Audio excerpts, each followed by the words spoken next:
All right, welcome back to the channel. So in this video, we're going to talk about Deontay Wilder and Tyson Fury and their upcoming fight coming up. And I do believe in just about a month, we're starting to finally get them, talking in the press, talking about the fight.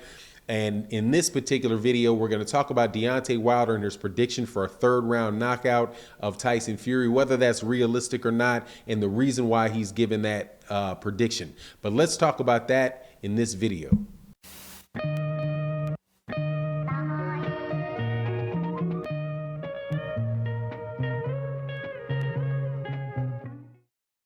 All right, welcome back to the channel. So we're going to talk about Tyson Fury and Deontay Wilder.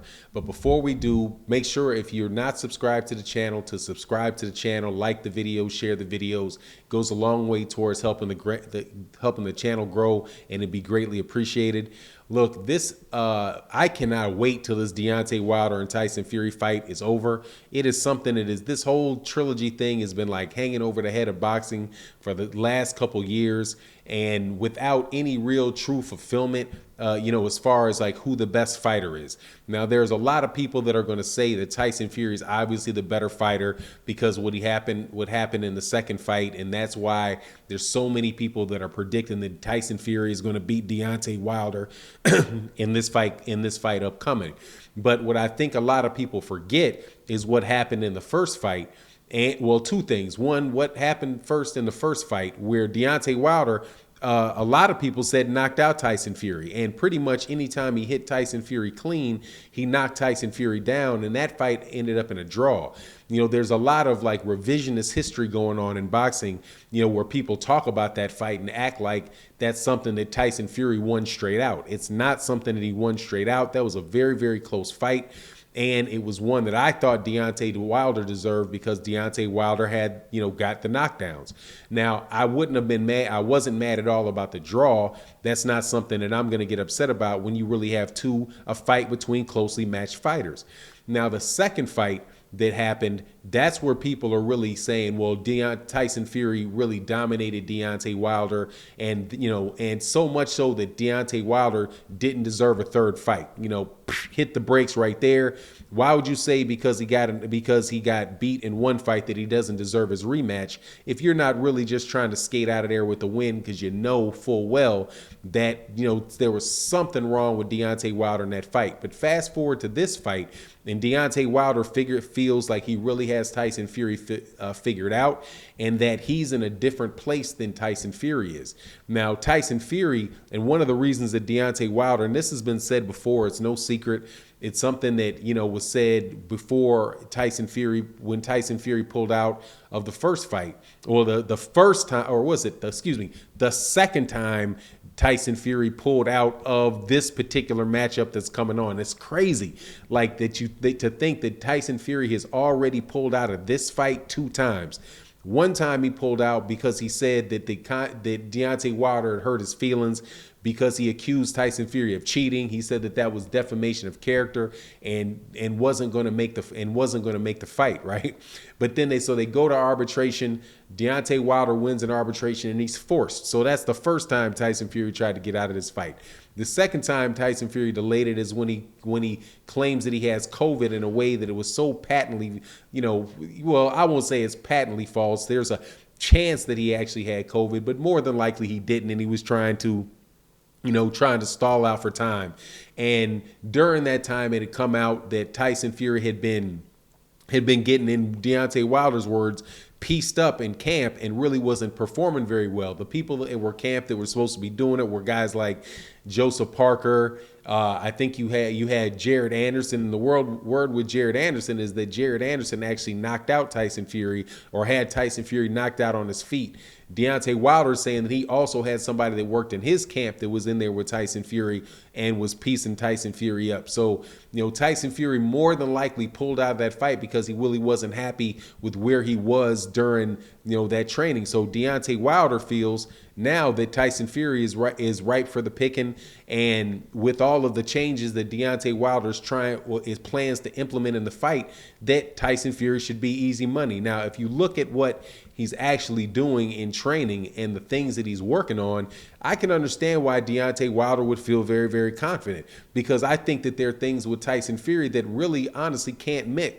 I don't think they can miss with Deontay Wilder, which is really going to the body on Tyson Fury and really working to make Tyson Fury feel like he's got to worry about the left hand of Deontay Wilder, and showing power in Deontay Wilder, in that with the jab, the left jab. Well, obviously there's not a right jab because he's an orthodox guy, with the jabs and with the hooks to the body, and that he can set himself up and really, and use those to set up the right hand that Tyson Fury is guaranteed not to be able to take if everything is right with Deontay Wilder. So, I feel the confidence of Deontay Wilder in this fight. I understand why he should feel confident. And I don't believe, just like looking at him, like he's the type of guy that he's not a gun shy type of guy. He's not somebody that, if you lose or if something's not going his way, that he's not going to give full effort still, truly believe himself and push forward. That's something that you can tell from his amateur career when he, came in. And I do believe in the Olympics, it looked like he got knocked out in the Olympics, or he got knocked out in an amateur trial. Or I think it was an amateur trial, one of the, an amateur fight before or leading up into the Olympics. He's used to being the underdog and coming from a position where people don't believe him. So, I think that for Deontay Wilder, that loss really ignited a fire in him, and the desire to get better as a boxer. And I think that those guys are close enough in skill set that where if Deontay Wilder improves himself by just a little bit, that Deontay Wilder will close a gap between Tyson Fury. And that's something that Tyson Fury admits, intermittently. You hear, in one breath, Tyson Fury saying that Deontay Wilder's a bum, he's a big dosser, he's not good and all that. But in the next breath, you hear him talk about how Deontay Wilder is easily the most dangerous heavyweight out there, and more dangerous than Anthony Joshua, and basically says he's the second best heavyweight. But when I look at the first fight and then I say, okay, well, how close was that? And I truly believe, in this video, I didn't want to harp on Tyson Fury's cheating, but I really do believe that Tyson Fury cheated in that second fight. Or matter of fact, I know that he did, because I saw, the gloves, how thin those gloves are. Provided Deontay Wilder can actually get on a level playing field with Tyson Fury in regards to all of that cheating stuff, then I think, it was pretty much an even matchup. And if Deontay Wilder is the one that is improved and was really focused and did things to change, but while Tyson Fury, kind of stays and expects the same thing to happen, I give the advantage to Deontay Wilder. But while I'm saying that I'm not sure that it's going to be a knockout for either guy. I'm going back, to this being a type of fight that probably will go to decision.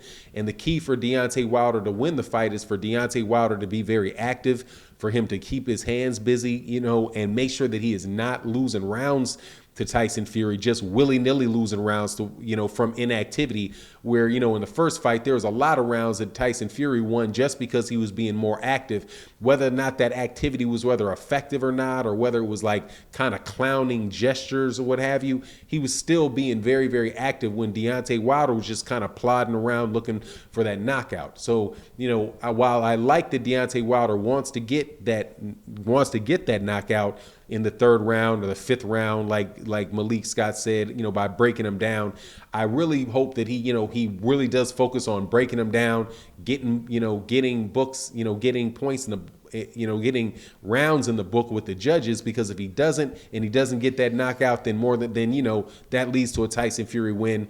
And, I don't really think that, it's not something I want to see, because I'm a Deontay Wilder fan, but the chips will fall where they may. Anyway, that's my take on the matter. You let me know what you think in the comment section. With that, I'm out. Peace.